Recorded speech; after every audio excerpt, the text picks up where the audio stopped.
What is up, guys? Sophie here, and I am back with another video. If you are new, then don't forget to subscribe. Don't forget to hit the notification bell, and don't forget to check the description box because I always put a lot of stuff in there, including my book specifically for single women, which you may be interested in because we're going to be talking about a topic that affects most women. And basically, these are when women, the type of assumptions women like to make that end up making a behind out of themselves. And the technical term for this are cognitive distortions. So once we get into it, you're going to see what I am talking about. Don't get intimidated by the big words. I'm going to break it down for you. So the first thing that we have is arbitrary interference, which is drawing conclusions without sufficient information. So a lot of women tend to do this when it's like this. You're out on a date with a guy. A guy goes to the bathroom for 2 minutes, and then when he comes back, you see him looking at the waitress and you feel like he had sex with the waitress in the bathroom. Now, is it possible? Anything is possible, but realistically speaking, if you are on a date out with your man and he looks at a waitress, it's probably not gonna be likely that he's having sex with somebody in the bathroom, especially if he's only been in there for 2 minutes. That might be an extreme example, but believe it or not, a lot of women tend to draw conclusions, especially in relationships, especially when they have been hurt before. In the past example, a woman who has been cheated on a lot, or even if that man has specifically cheated on her, then she may develop defense mechanisms or cognitive distortions in which she automatically assumes the worst about somebody without having sufficient evidence. A lot of women do this. I'm going to tell you a true story of this friend that I had when her boyfriend went to go take her car detailed. He was gone for about an hour.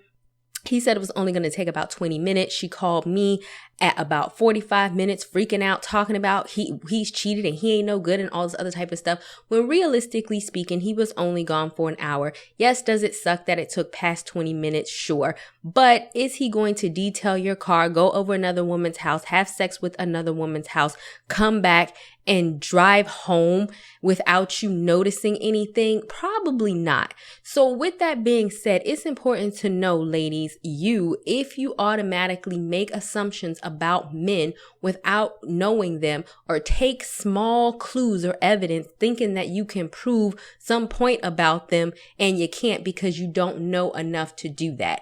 If that is the case, then some other man has probably damaged you, or if you have some, I know it's harsh to say it like that, but you might have some deep psychological issue rooted around that, and it needs to be addressed in order for you to fix it. All right, so the next one that we're going to go to is selective abstraction. Only seeing what you want or do not want to see.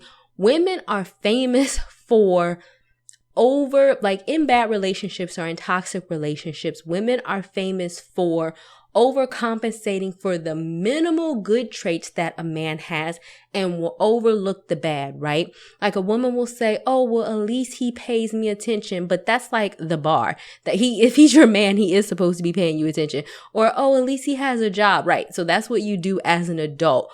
Or you might look at the fact like, oh, at least he has 6 figures and he has his own house. And I've seen this a lot with women, and he's a high value man, but he's seeing like 5 other women. And the woman doesn't want to see that. She just wants to see the good attributes about the man and ignore the fact that he's not really committed to her or treating her in a good way. At the end of the day, you always want to see things and people for who they are. A lot of women will tend to glamorize a man and over glamorize the good, or refuse to see the bad about a man because they fear being alone. Like, oh, if he leaves, then who else am I going to find who treats me like this? And this are all the good things that they do about somebody, or the good things that he does for the woman, or the imaginary good things, instead of looking at the relationship as a whole. Don't ever feel like a relationship is just picking the pros and forgetting all the cons. It don't matter if he's a 6-figure earner and he has his own house. If he doesn't plan on marrying you and you ain't never going to live in the house and you're never going to benefit from any of his income because you're just 1 out of 10 women, then it really don't matter, right? The good that's happening, because ultimately it's not good for you. So that's when it comes to that cognitive distortion I want you guys to keep in mind.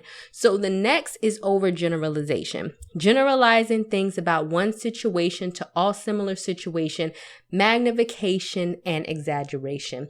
I see this a lot when it comes to women who get very angry and also very bitter. All men are like this. All men are like this. All females do this. All men who are over 6 feet, who have this job, who do this, and there's name Bob. But realistically speaking, each person deserves to be judged based on their individual merit. Don't become the bitter woman. Oh, all black men ain't nothing. Or all men not. Don't become that, because all one set of purpose or men, you can't generalize it, okay? And I feel like a lot of women can be in danger of becoming very bitter, and I have even heard them and seen them myself. If every time I am sitting across from you, you want to talk about how all men ain't crap just because of the few men that you chose that ain't crap, and now the whole world is doomed and there's no good men out there and you're never going to get married ever because of what a couple of men did to you. There's billions of people on this world, and you have to refrain from punishing every man for what one or two may have done for you. And even if you do get into a relationship, you're telling the guy, oh, well, my ex used to do that, and when he was doing that, he was cheating and blah, and just saying all of this stuff. At the end of the day, you're punishing this person who you barely even know or you're trying to have a relationship with. You're punishing that person for something that somebody else did that he don't even know. So a lot of the times you have to refrain from doing that, because that's going to keep you from a relationship. So the next one is personalization. Everything is either your fault or a personal attack. Oh my God, I have seen so many women do this. This is where women tend to get either defensive or feel like everything falls on them. For example, if you text a guy, I've even had a guy do this to me. If he, like a guy was texting me, right? I got up and took a shower. I came back to 20 texts of him having a conversation with himself about first texting me, why I'm not answering, what did he do wrong? I mean, it was just insane. A lot of women do that. Oh, he didn't text me back fast enough. What did I do? It must mean that he must not love me, or it's something, or maybe I'm smothering him, or it's not even all of that. Everything is not your fault. And even if it is something that you have done to turn a man off and you know that you was genuinely being yourself, then who cares?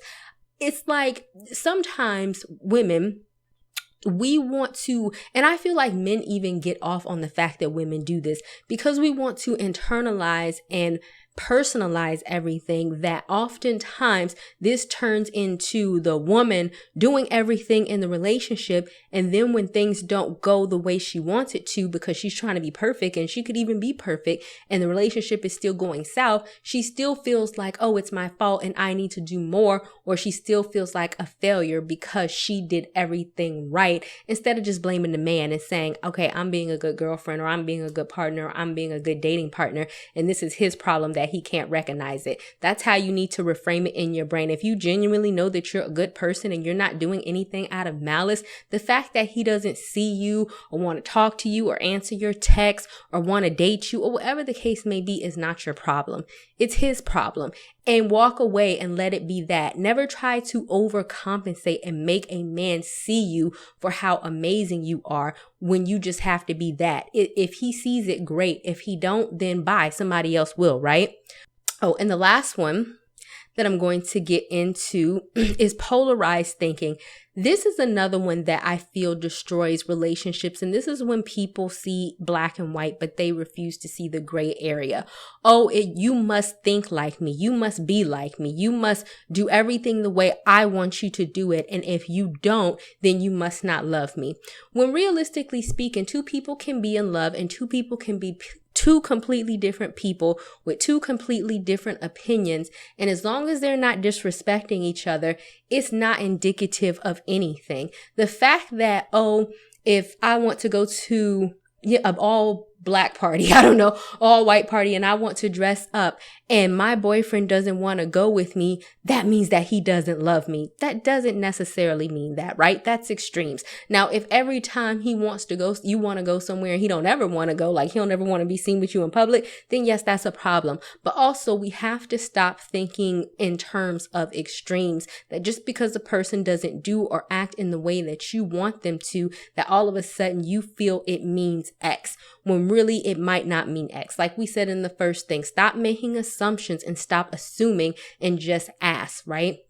All right, guys, that's about it. Thank you guys so much for watching, and I will talk to you guys another day, another time. Bye, y'all. Not ready for the show to end? It doesn't have to. You can head over to my site where you can read hundreds of articles.